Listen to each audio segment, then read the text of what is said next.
ಇಷ್ಟಾನುಸಾರವಾಗಿ ಜೀವಿಸಿರುವಂತಹ ಸೌಲನು ದೇವರ ಸನ್ನಿಧಿಯನ್ನು ಕಳೆದುಕೊಳ್ತಾನೆ. ಇಷ್ಟಾನುಸಾರವಾಗಿ ಜೀವಿಸಿರುವ ಸಂಸೋನನು ದೇವರ ಸನ್ನಿಧಿಯನ್ನು ಕಳೆದುಕೊಳ್ತಾನೆ. ಸಂಸೋನನೂ ತನ್ನನ್ನು ತಾನು ಹತ್ಯೆ ಮಾಡಿಕೊಳ್ತಾನೆ.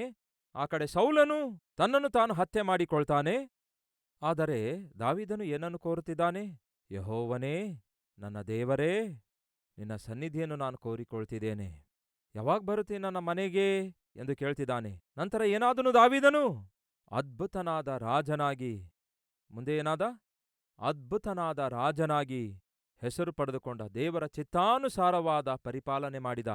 ಸುವರ್ಣ ಕಾಲ ಎಂಬುದಾಗಿ ಬೈಬಲಲ್ಲಿ ಎಲ್ಲಾದರೂ ಉಲ್ಲೇಖಿಸಲ್ಪಟ್ಟಿರುವುದಾದರೆ ಅದು ದಾವೀದನು ಪರಿಪಾಲನೆ ಮಾಡಿರುವಂತಹ ಕಾಲವಾಗಿದೆ. ದಾವೀದನು ಪರಿಪಾಲಿಸಿರುವ ಕಾಲಕ್ಕೆ ಸುವರ್ಣ ಕಾಲವೆಂದು ಕರೆಯಲಾಗಿದೆ. ಸೌಲನು ಪರಿಪಾಲಿಸಿದ ಕಾಲ ಆಗಿರ್ಬೋದು, ದಾವೀದನ ನಂತರ ಬಂದಂಥವರು ಪರಿಪಾಲಿಸಿರುವಂತಹ ಕಾಲವಾಗಿರ್ಬೋದು, ಅದು ಸುವರ್ಣ ಕಾಲವಲ್ಲ, ಅದು ಕತ್ತಲೆಯ ಕಾಲವಾಗಿತ್ತು. ದೇವರ ಸನ್ನಿಧಿ ಕಳೆದುಕೊಂಡ ಸಂಸೋನನು ತನ್ನನ್ನೇ ಹತ್ಯೆ ಮಾಡಿಕೊಂಡ. ದೇವರ ಸನ್ನಿಧಿ ಕಳೆದುಕೊಂಡ ಸೌಲನು ತನ್ನನ್ನು ತಾನು ಹತ್ಯೆ ಮಾಡಿಕೊಂಡ. ಹಾಗಾಗಿ ಈ ದಿನ ಕೇಳ್ತಿದ್ದೇನೆ ಸಹೋದರ ಸಹೋದರಿಯರೇ, ನಮ್ಮಲ್ಲಿಯೂ ಯಾರಾದರೂ ಇದ್ದೀರಾ? ದೇವರಿಗೆ ವಿರುದ್ಧವಾಗಿ ಜೀವಿಸುತ್ತಾ, ವಾಕ್ಯಕ್ಕೆ ವಿರುದ್ಧವಾಗಿ ಜೀವಿಸುತ್ತಾ, ಅನೀತಿಯಿಂದ ಜೀವಿಸುತ್ತಾ, ದೇವರ ವಿರುದ್ಧ, ದೇವರ ವಾಕ್ಯದ ವಿರುದ್ಧ, ಆತನ ಆಜ್ಞೆಗಳ ವಿರುದ್ಧ ಮೀರಿ ಜೀವಿಸುವಂಥವರು ನಮ್ಮ ಮಧ್ಯೆ ಇದ್ದೀರಾ? ಹಾಗಾದರೆ ನೀವು ನಿಮಗೆ ಗೊತ್ತಾಗದಂತೆ ದೇವರ ಸನ್ನಿಧಿ ಕಳೆದುಕೊಳ್ಳುವಂಥವರಾಗಿದ್ದೀರಿ.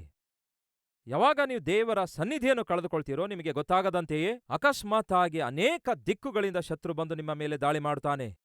ಸಂಸೋನನು ದೇವರ ಸನ್ನಿಧಿಯನ್ನು ಕಳೆದುಕೊಂಡಾಗ ಅಕಸ್ಮಾತ್ ಆಗಿ ಶತ್ರುಗಳು ಬಂದು ಅವನನ್ನು ಹಿಡಿದು ಅವನ ಕಣ್ಣನ್ನು ಕಿತ್ತು ಹಾಕುತ್ತಾರೆ. ಮೈಯೆಲ್ಲ ಹುಣ್ಣು ಮಾಡಿಬಿಡುತ್ತಾರೆ. ಬಹು ಬಲಿಷ್ಠನಾಗಿರುವ ಸಂಸೋನನನ್ನು ಬಂಧಿಸಿ ಬಿಡ್ತಾರೆ. ಅರ್ಥ ಆಗ್ತಿದೆಯಾ ಸಹೋದರ ಸಹೋದರಿಯರೇ?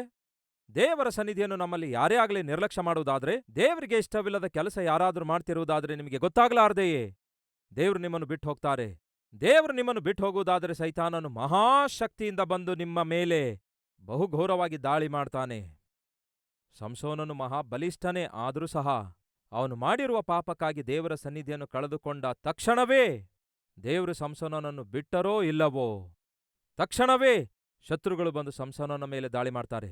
ಈ ದಿನ ನಿಮಗೂ ನನಗೂ ಬೇಕಾಗಿರುವ ಅತ್ಯವಶ್ಯಕವಾದ ಆಶೀರ್ವಾದ ಯಾವುದಾದರೂ ಇರುವುದಾದರೆ ಸಮೃದ್ಧಿಯಾಗಿ ದೇವರ ಸನ್ನಿಧಿಯನ್ನು ಅನುಭವಿಸುವಂತಹ ಜೀವಿತ ಆಗಿದೆ. ದಾವೀದನು ಏನು ಕೋರಿಕೊಳ್ತಿದ್ದಾನೆ? ಯೆಹೋವನೇ, ನೀನು ನಮ್ಮ ಮನೆಗೆ ಯಾವಾಗ ಬರುತ್ತಿ? ನಿನ್ನ ಸನ್ನಿಧಿ ನಾನು ಅನುಭವಿಸಲು ಇಚ್ಛಯಿಸುತ್ತಿದ್ದೇನೆ.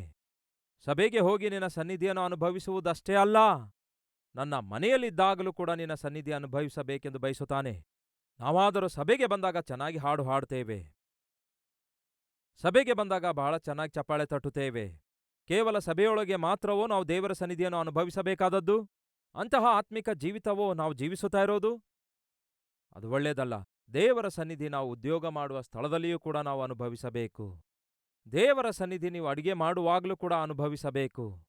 ದೇವರ ಸನ್ನಿಧಿ ನೀವು ಕೆಲಸ ಮಾಡುತ್ತಿರುವಾಗಲೂ ಅನುಭವಿಸಬೇಕು. ದೇವರ ಸನ್ನಿಧಿ ನೀವು ಮನೆಯಲ್ಲಿಯೂ ಅನುಭವಿಸಬೇಕು. ಯಾಕೆಂದರೆ ಆತನು ಸರ್ವವ್ಯಾಪಿಯಾಗಿದ್ದಾನೆ, ಎಲ್ಲಾ ಸ್ಥಳಗಳಲ್ಲಿ ಇರುವಾತನಾಗಿದ್ದಾರೆ. ನಿಮ್ಮೊಳಗೆ ಪರಿಶುದ್ಧತೆ, ಯಥಾರ್ಥತೆ ನೀವು ಹೊಂದಿಕೊಂಡಿರುವುದಾದರೆ ದೇವರ ಸನ್ನಿಧಿಯನ್ನು ನೀವು ಮನೆಯಲ್ಲಿ ಕೂಡ ಹೊಂದಿಕೊಂಡಿರ್ತೀರಿ. ನಾನು ನನ್ನ ಮನೆಯಲ್ಲಿ ಯಥಾರ್ಥನಾಗಿ ಜೀವಿಸುತ್ತೇನೆ ದೇವರೇ, ಪರಿಶುದ್ಧನಾಗಿ ಜೀವಿಸುತ್ತೇನೆ ದೇವರೇ, ನಿಜವಾದಂತಹ ಆತ್ಮಿಕತೆ ನಾನು ನನ್ನ ಮನೆಯಲ್ಲಿ ತೋರಿಸುತ್ತೇನೆ. ನನ್ನ ಕಣ್ಣುಗಳನ್ನು ಪವಿತ್ರವಾಗಿ ಕಾಪಾಡಿಕೊಳ್ಳುತ್ತೇನೆ. ನನ್ನ ಕ್ರಿಯೆಗಳಲ್ಲಿ, ನಾನು ಮಾಡುವ ಕೆಲಸಗಳಲ್ಲಿ ಪವಿತ್ರತೆಯನ್ನು ಕಾಪಾಡಿಕೊಳ್ಳುತ್ತೇನೆ. ನನ್ನ ಪಾಪದಿಂದ ನಿಮ್ಮನ್ನು ದೂರ ಮಾಡಿಕೊಂಡಿದ್ದಕ್ಕಾಗಿ ಕ್ಷಮಾಪಣೆ ಕೇಳ್ತೇನೆ ಎಂದು ದೇವರಿಗೆ ಬೇಡಿಕೊಳ್ಳಿರಿ.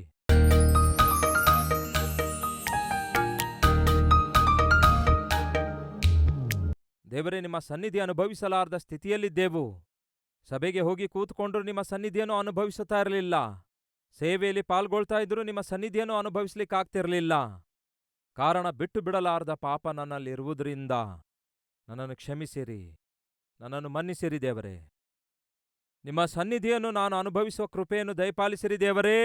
ಯಾವುದರ ನಿಮಿತ್ತ ನಿಮ್ಮ ಸನ್ನಿಧಿಯನ್ನು ನಾನು ದೂರ ಮಾಡಿಕೊಂಡಿದ್ದೇನೋ ಅವುಗಳನ್ನೆಲ್ಲ ನನ್ನಿಂದ ದೂರ ಮಾಡಿರಿ. ನಮ್ಮ ಈ ದೇಹದಲ್ಲಿ ನಿಮ್ಮ ಪರಿಶುದ್ಧತೆ ಇರಬೇಕು. ನಮ್ಮ ಶರೀರವೇ ನಿಮ್ಮ ಆತ್ಮ ನಿವಾಸಿಸುವ ಗರ್ಭಗುಡಿಯಾಗಿದೆ. ಈ ಶರೀರದೊಳಗೆ ಪರಿಶುದ್ಧತೆ ಇರಬೇಕು. ಕರ್ತನೇ, ನನ್ನ ಶರೀರವನ್ನು ಪವಿತ್ರಗೊಳಿಸಿರಿ. ಕರ್ತನೇ, ನನ್ನ ಶರೀರವನ್ನು ಈ ಸಮಯದಲ್ಲಿ ಪರಿಶುದ್ಧಗೊಳಿಸಿರಿ. ಅಂಗಾಲು ಮೊದಲುಗೊಂಡು ನಡುನತ್ತಿಯವರೆಗೂ ನನಗೆ ಪರಿಶುದ್ಧತೆಯನ್ನು ದಯಪಾಲಿಸಿರಿ. ಈ ಶರೀರವು ನಿಮ್ಮ ಆಲಯವಾಗಿದೆ, ದೇವರು ನಿವಾಸಿಸುವ ದೇವಾಲಯವಾಗಿದೆ. ಈ ಶರೀರವನ್ನು ನಿಮ್ಮ ರಕ್ತದಿಂದ ತೊಳೆದು ಶುದ್ಧೀಕರಿಸಿರಿ ದೇವರೇ. ನೀವು ನನ್ನೊಂದಿಗೆ, ನನ್ನೊಳಗೆ, ನನ್ನ ಹೃದಯದೊಳಗೆ ನಿವಾಸಿಸಬೇಕು ಎಂದು ಆಶಿಸುತ್ತಿರುವುದರಿಂದಲೇ ದಾವೀದನು ಬೇಡಿಕೊಂಡಂತೆ ಬೇಡಿಕೊಳ್ತಿದ್ದೇವೆ. ಯಾವಾಗ ಬರ್ತೀರಿ ದೇವರೇ? ಯಾವಾಗ ನಮ್ಮ ಮನೆಯಲ್ಲಿ ನಿವಾಸಿಸುತ್ತೀರಿ? ಬಾ ದೇವರೇ, ಬನ್ನಿ ಯೇಸುವೇ, ಬಂದು ನಮ್ಮೊಂದಿಗೆ ನಿವಾಸಿಸಿರಿ.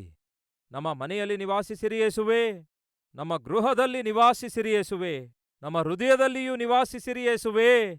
ಪರಿಶುದ್ಧವಾದ ಜೀವಿತ ಜೀವಿಸುವ ಕೃಪೆ ನಮಗೆ ದಯಪಾಲಿಸಿರಿ. ಈ ವಾಕ್ಯ ನಮ್ಮ ಹೃದಯದೊಳಗೆ ನಾಟಿರುವುದಕ್ಕಾಗಿ ವಂದನೆಗಳು.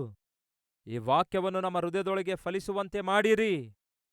ಈ ವಾಕ್ಯ ದೇವರೇ ನಮ್ಮನ್ನು ಪರಿಶುದ್ಧಗೊಳಿಸಬೇಕು, ನಮ್ಮೊಳಗೆ ಪರಿವರ್ತನೆಯನ್ನು ತರಬೇಕು, ನಮ್ಮ ಪ್ರವರ್ತನೆಯೊಳಗೆ ಮಾರ್ಪಡುವಿಕೆ ಬರಬೇಕು. ಅಂತಹ ಕೃಪೆಯನ್ನು ದಯಪಾಲಿಸಿರಿ. ಕ್ರಿಯೆಯಲ್ಲಿ, ನಮ್ಮ ಕಣ್ಣಿನ ನೋಟಗಳಲ್ಲಿ ಪರಿಶುದ್ಧತೆ ನನಗೂ ನಮ್ಮೆಲ್ಲರಿಗೂ ದಯಪಾಲಿಸಿರೆಂದು ಯೇಸುವಿನ ನಾಮದಲ್ಲಿ ಬೇಡಿ ಹೊಂದಿದ್ದೇವೆ ತಂದೆಯೇ, ಆಮೇನ್.